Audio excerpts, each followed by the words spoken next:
De acordo com a história da humanidade, a civilização humana surgiu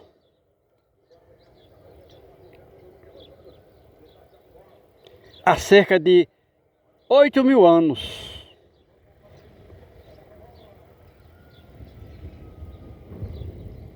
O Homo sapiens, o homem que sabe. Antes, alguns dados da pré-história dá testemunho de que o homem já está na Terra, foi criado na Terra há mais de 1,5 milhão de anos. E estudos comprovam também que 16 espécies de hominídeos já desapareceram da Terra porque não tinha capacidade intelectual de buscar mecanismo, de produzir mecanismo para se adaptar às mudanças climáticas naturais. Porque a gente sabe que o clima é dinâmico. E sabe também que durante mais de 1 bilhão de anos, dos 4,5 bilhões de anos da existência da Terra, não existia água, não existia atmosfera, não existia solo, não existia vida.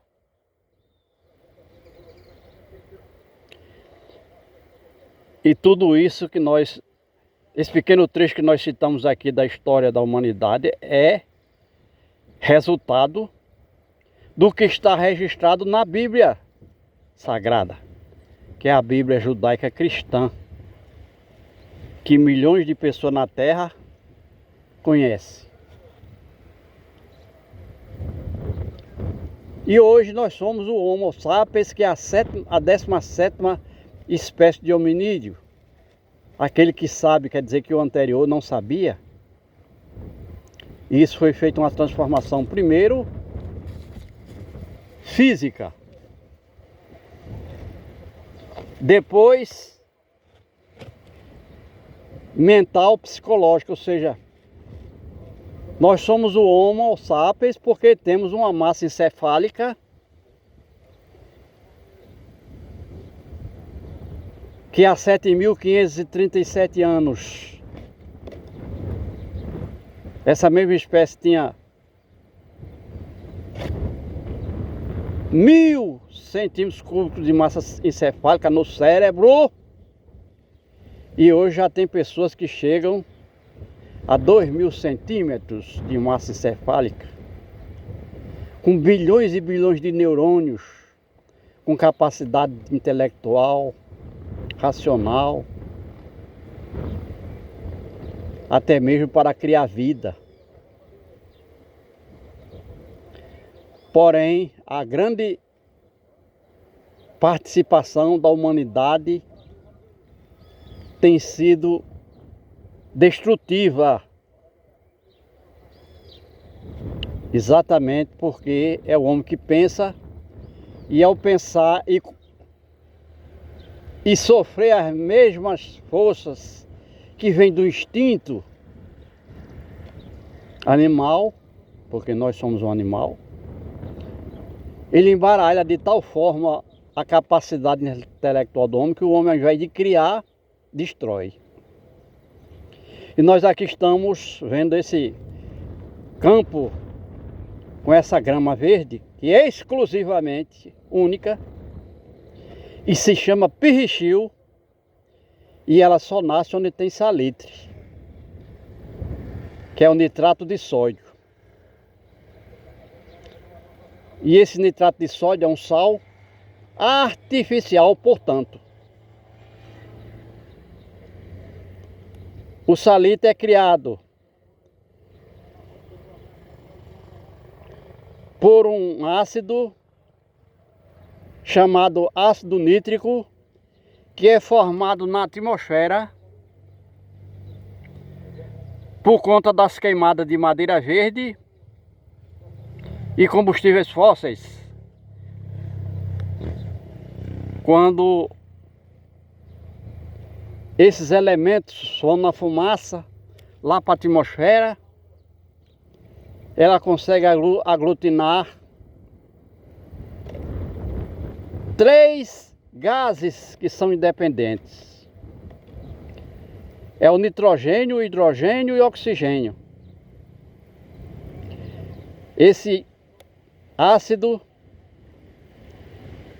nítrico é o NHO3, ou seja, nitrogênio, hidrogênio e oxigênio. Só que o O3 é o ozônio, é a camada protetora da atmosfera que impede que corpos estranhos consigam facilmente atingir a Terra, o que seria desastroso.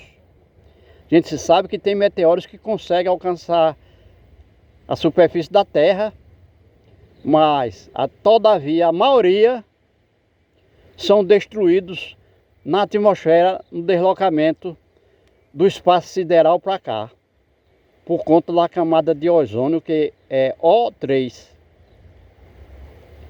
E nós voltamos aqui a esse terreno que foi degradado. Esse Pirrichil nasceu então em função do ácido nítrico, que quando foi rebocado da atmosfera para cá, se juntou ao sódio que existia aqui na superfície da Terra, principalmente nessas várzeas, que é uma depressão do terreno, para onde corre toda a massa orgânica e minerais que existem nos altos são arrastados pelas águas da chuva para cá. E aqui, então, o ácido nítrico encontrou o sódio e virou nitrato de sódio, que é o salitre.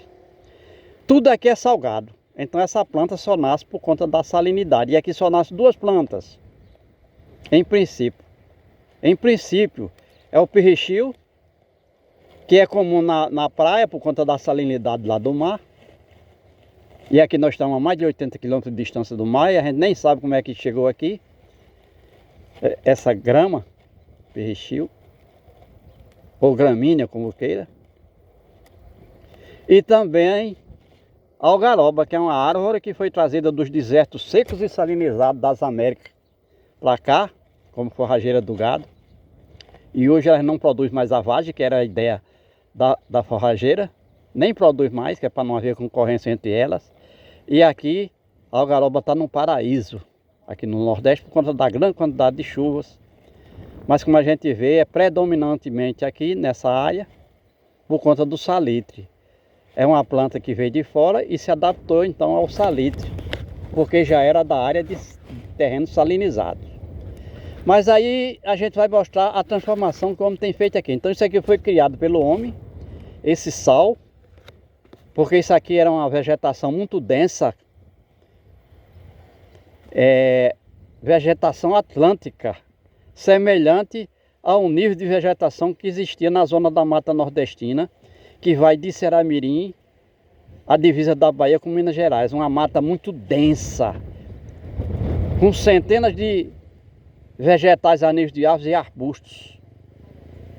O verdadeiro cerrado brasileiro era aqui. Então isso tudo foi desmatado porque era terra úmida e fértil. E o homem foi plantando e foi matando e foi queimando a terra e foi queimando as plantas. Todo ano fazia uma queimada, porque sempre nascia planta aqui. E essa fumaça foi lá para a atmosfera. Lá formou o ácido nítrico. O ácido nítrico, quando a chuva veio, ele desceu com ele para cá, porque a chuva é uma vassoura que limpa a atmosfera de qualquer elemento estranho. E o ácido nítrico é estranho.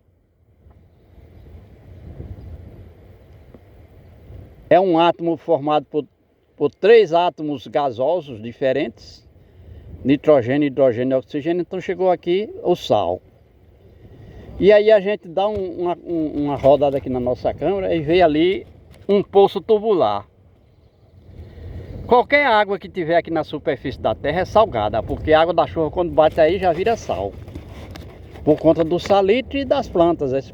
O próprio Pirrichil, O pirrichio é recheado de uma seiva salinizada. É tão salinizada que o animal, comendo em excesso no gado, o gado vai dar uma disenteria extraordinária, porque o sal, em princípio, todos eles, o homem tem que ingerir na medida certa, no equilíbrio. E existe até o gado que come o cloreto de sódio, é preciso comer para poder corrigir o excesso de potássio que existe no pasto daqui do Nordeste.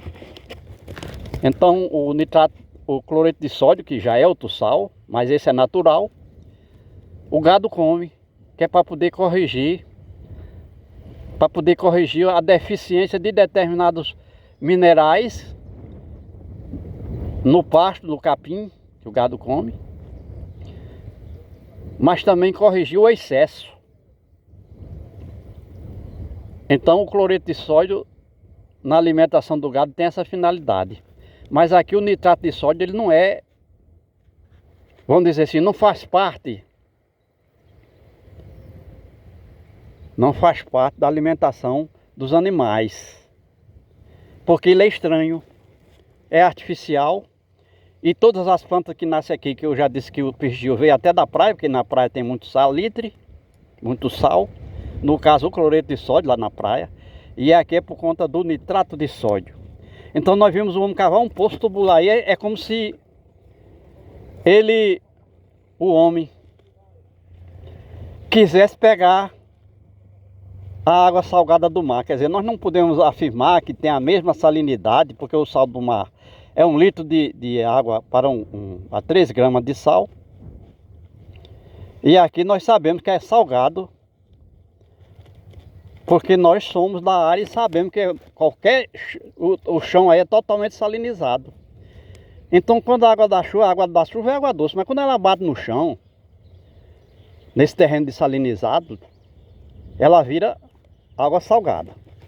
E nós acreditamos que a infiltração dessa água no terreno, que acontece por conta das raízes das árvores de algaroba, facilita essa infiltração de água da chuva nesse terreno, ela vira salgada, é água subterrânea salgada. Então o homem cavou aí, provavelmente não sabia que era salgada, e água salgada, e o sal mata, sal demais é veneno, é destruição. A gente sabe que até ferro, se botar no sal, ele destrói.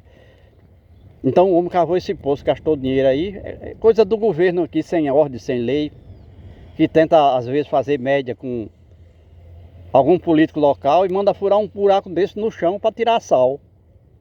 Isso aí mata. Então nós vamos caminhando um pouco mais aqui para mostrar essa transformação que o homem fez para pior. Vamos dar um pouco aqui e ver que no meio dessa, onde está acabando, quando acaba o pirrichio, porque acaba o salitre, aí começa a nascer capim. Um capim bastante abundante aqui, que se planta para alimentar o gado no verão. E ele já foi cortado aqui, provavelmente foi aparado pelo gado que foi solto aqui dentro. E a gente caminha um pouco mais nesse terreno salinizado e vê que tem áreas que não tem sal. Está aqui uma área que não tem salitre, então não tem o pirrichio. Mas a gente sabe que tem salitre onde tem o pirrichio. Está aqui mais próximo do riacho, que isso aqui é uma várzea. A gente vê que tem áreas que tem salitre, está aqui a grama pirrichio, mas também tem áreas que nascem outras plantas. No caso o salitre não chegou aí. A gente pode dizer até que não é que não chegou, é que com a continuidade do tempo, o homem limitou a sua produção de ácido nítrico lá na atmosfera, porque ele deixou de queimar, porque não tem o que queimar. E o que vai acontecer? Não vai criar o ácido nítrico, o NH3 lá na atmosfera, e na chuva quando vem não traz esse ácido, porque ele não existe lá na atmosfera. Então aqui foi água da chuva mesmo, que bateu aqui em grande quantidade, porque isso aqui é a baixada, é a depressão do terreno, já é junto do riacho. Então tem áreas que não tem pirrichio, o que é uma destruição do ambiente, o pirrichio. E nasceu foi capim. O capim que é alimento do gado. A gente conhece essa planta como uma das principais fontes de alimentação do gado aqui nessa área do Nordeste. É o chamado de capim-elefante, que está se dando muito bem aqui, porque aqui é uma baixada para onde escorre toda a água da chuva que vem dos altos e também a chuva que vem diretamente da nuvem, então recebe muita água doce. E por isso o terreno é tão fértil. A gente vê que é um terreno escuro por conta da grande quantidade de massa orgânica dissolvida aqui nesse terreno ao longo de milhares de anos, ou por que não dizer milhões. Só que essa terra esteve ocupada pelo homem, está ocupada há mais de 300 anos, essas várzeas, porque eram as terras mais úmidas e férteis do Nordeste. São as várzeas do rio, tanto no agreste, aqui onde nós estamos, como no sertão. Mas a gente vê aqui na cerca, a cor branca é o salito da água que teve armazenada aqui. Isso é sal que ficou nessa madeira seca, nessas varas. Então o salito talvez até tenha conservado essa vara e ela não tenha sido ainda destruída pelo tempo. Mas aqui a gente vê o lugar onde empoçou esse sal, esse nitrato de sódio, é branco, totalmente branco. Então era uma terra escura, terra de várzea, mas como armazenou muito sal aí, o nitrato de sódio, não nasce nem plantas. Nasce na área que está mais seca, ao redor do poço, da depressão. É um poço que provavelmente foi escavado para fazer alguma parede por aí, de terra. E o fato é que está aí, a gente mostrando que isso aqui tudo foi transformação do homem. Quer dizer, a gente vê a algaroba se dando bem aqui, que isso aí a maioria foi cortada já, para extração de lenha, de madeira, de estaca de cerca, para carvão. E mesmo assim ela está se dando bem aí, crescendo, crescendo. Provavelmente mais adaptada ao ambiente aqui do Nordeste do que lá nos desertos secos e salinizados na América do Sul, América do Norte e América Central. Onde tivesse um deserto salgado, lá estava a algaroba. E ela foi trazida aqui ainda no início do século XX para servir de forrageira para o gado e se dá vamos dizer assim, a vagem junto com o grão, que é muito saboroso e adocicado da algaroba, e o gado comia aí abundantemente. Então com o tempo a algaroba entrou num acordo, vamos dizer assim, por ordem da natureza, que tudo na terra é planejamento de um ser superior que cria tudo a partir do nada. E a algaroba teve recebeu essa importante decisão da natureza em não se reproduzir mais, que é para poder não haver concorrência entre si. Como é uma planta que vive dezenas de anos, uma árvore de grande porte, aqui ela está muito bem, mesmo sendo uma área de salito, ou seja, salinizado tanto a água do chão como o próprio chão.